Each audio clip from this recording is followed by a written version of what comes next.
While the national media focused on the bad parts of the Eagles' win on Friday night versus the Packers, the good, or should I say the great, far outweighs those issues, with linebackers, cornerbacks, offensive linemen, and yes, even Jalen Hurts absolutely dominating Green Bay.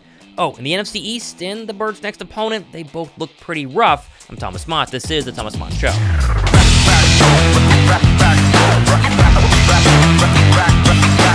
With now 3 days to digest the Eagles' massive win versus the Green Bay Packers on Friday night, I learned that there's way more good than actual bad, even when it comes to Jalen Hurts, despite what the media has been trying to tell us the past couple of days. But I also learned yesterday that Daniel Jones remains awful in that embarrassing home loss versus the Giants. And apparently, ever since playing the Eagles in that postseason loss 2 years ago, and then of course signing the legendary $160 million contract extension, Jones still has more touchdown passes to opposing teams than apparently his own Giant teammates, which naturally has Giants fans ready to ship Jones out of New York after yesterday's game. I need $1 million, Daniel!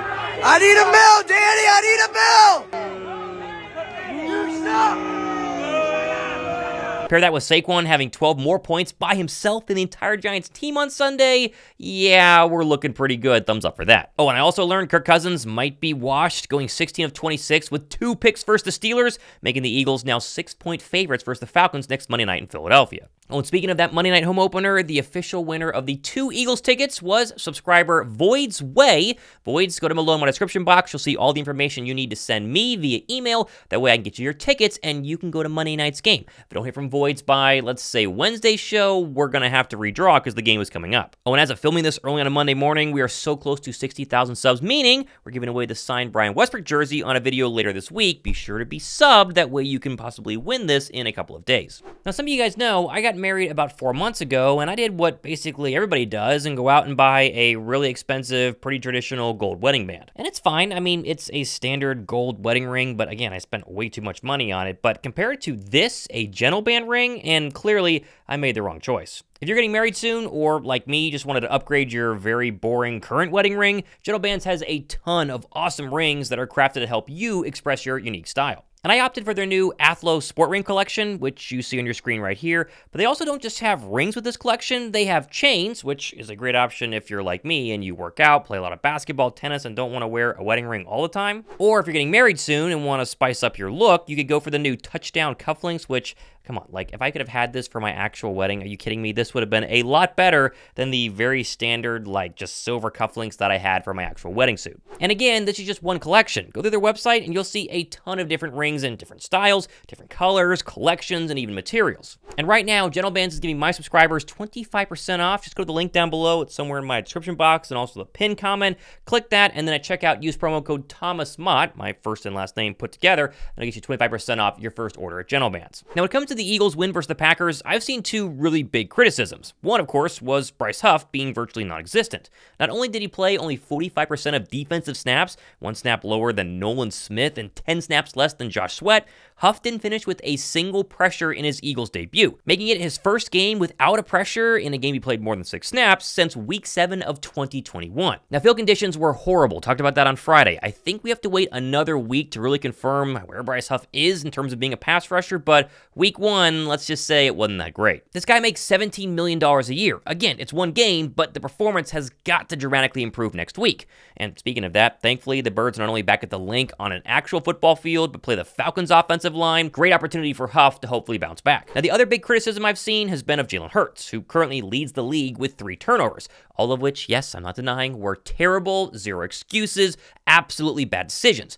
But take those turnovers away, and Hurts was honestly magnificent versus the Packers, where he used his legs when needed, threw the ball all over the field, including to the left, that's important, and also had more passing yards than everyone in the NFL this entire weekend, except for Tua and Baker Mayfield. Oh, and as for his performance versus the Blitz, how about 6 of 7 for 91 yards, giving him his highest QBR versus the Blitz since 2022. I mean, just watch Fran Duffy, excellent work here, point out just how incredible he was, not only knowing the blitzes were coming, but knowing where his hot routes were as well. Well, Jalen Hurts gets the ball. 2 defensive tackles drop out for the Packers here, and the nickel corner, Keyshawn Nixon, comes off the edge.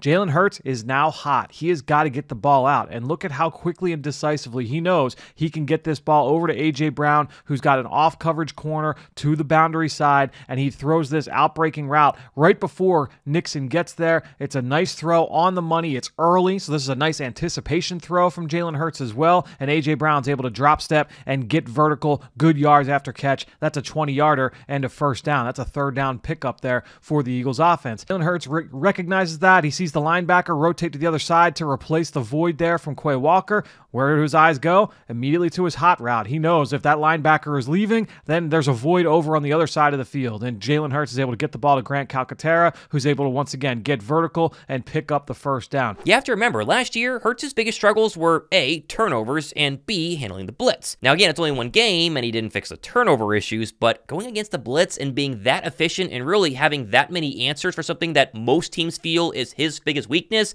is a really good sign for Hurts going forward. Seriously though, remove those turnovers, and Hurts had a near perfect performance versus Green Bay. The Eagles probably would have hung 40-plus points on a Packers defense that most consider to be maybe not elite, but really, really good. Still though, give me your thoughts on Jalen Hurts down below in the comment section. How worried are you at all? I feel honestly really good, all the points I just said, but I want to read your comments nonetheless. Now you may have noticed during our broadcast on Friday night, I was wearing this, the same one right here, A.J. Brown Always Open t-shirt, and today, myself and Josh Davis are very happy to announce our brand new t-shirt collaboration. The link in my description box will take you to here, thephillylink.com, where we have 4 different graphic designs, including the A.J. Brown Always Open, of course I'm wearing right now, the Jalen Hurts QB1, the Slim Reaper Devontae Smith, and of course Jalen Carter, all of which have both my logo and Josh's logo on the sleeves. And while the shirt I'm wearing today is officially a proof of concept to make sure that everything lined up right and looks great, the official shirts you can get on the website right now have way better materials, they fit true to size, and obviously come pre-shrunk. Now we have plenty more designs and styles coming up in the near future, so be sure to stay tuned for those. We wanted to drop these as close to the start of the Eagles season as possible and give you guys, our thousands of fans, an opportunity to go ahead and support the show by getting some actual merchandise. Now the PFF grades for rookie Quinyon Mitchell are officially in, and man, his stat line was even better than I thought. How about 9 targets, only 5 catches allowed, and a 55 quarterback rating when throwing his way?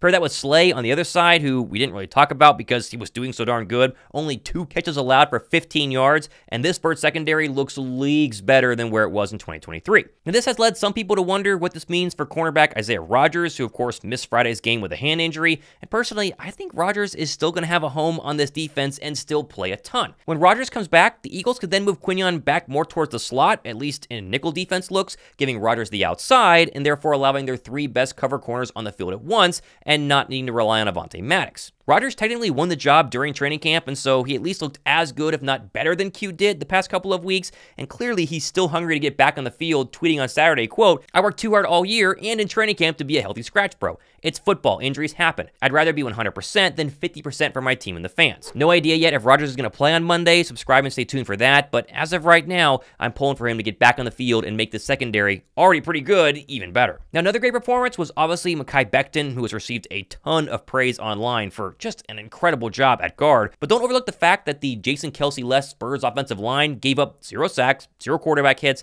and only 8 pressures as a unit all night long, leaving the aforementioned Kelce impressed in a tweet saying, quote, "Eagles 1-0. Great first game of the year against a very good Packers team. Sloppy game, but when they were executing, man, they are rolling. A lot of good in this one. Clean up some of the first game jitters on O, stop the explosiveness on D, and we're rolling, baby." And Kelce's not wrong. This offensive line, Saquon behind it, it's going to be a menace all season long. Just watch the film breakdown here from Brian Baldinger if you don't believe me that they can be a top 3 unit in the league. Saquon Barkley has never run behind an offensive line like this. Watch this RPO right here.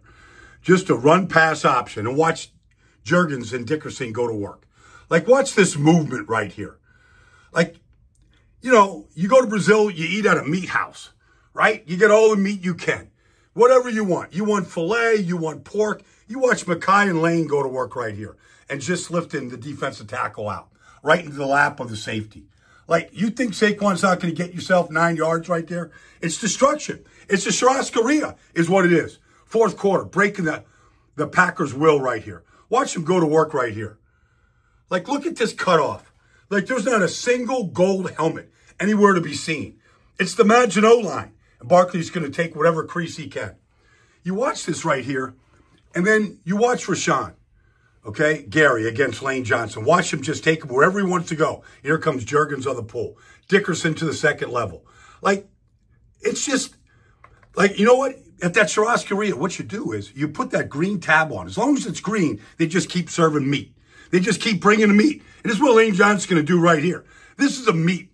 This is a meat house right here. You come around, you take Quay Walker, and you put them like right on the slab. And you turn up the heat. Because that's what the Brazilians do. They turn up the heat to their meat.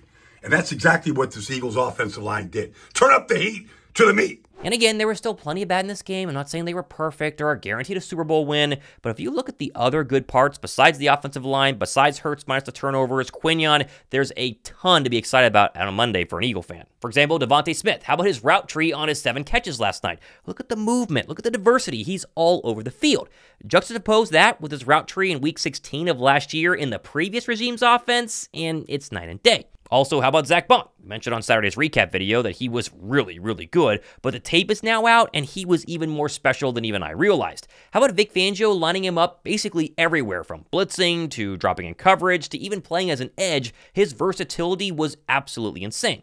He then led the Eagles in pressures, hurries, sacks, tackles, and yes, stops. And for $3.5 million, Zack Baun already seems like a massive steal, and he's definitely going to get a contract extension if this sort of play keeps up. And again, I have to remind you, this is the Super Bowl favorite Green Bay Packers the Eagles did all of this against. Not the Panthers, the Green Bay Packers. However, as Nick Sirianni said after the game, 1 down, 17 more to go.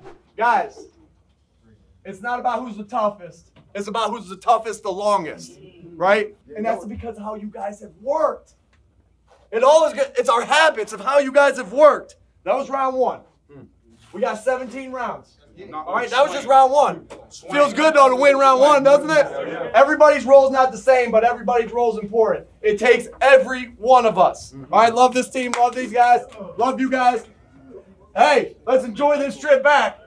Let's enjoy this trip back. We have plenty more stuff happening the next couple of days and weeks, including getting ready for Monday Night Football and recapping everything that happens at Eagles practice this week. Be sure to go ahead and subscribe. Congrats to the winner of the Eagles tickets giveaway. Hope to hear from you very, very soon. We got the Brian Westbrook jersey. That's going to drop probably on tomorrow's show because I think we're going to hit 60K subs today. And also check out the new t-shirt line that we just dropped. Josh and I really think you guys are absolutely going to love these. I'm Thomas Motto. This has been the Thomas Mott Show.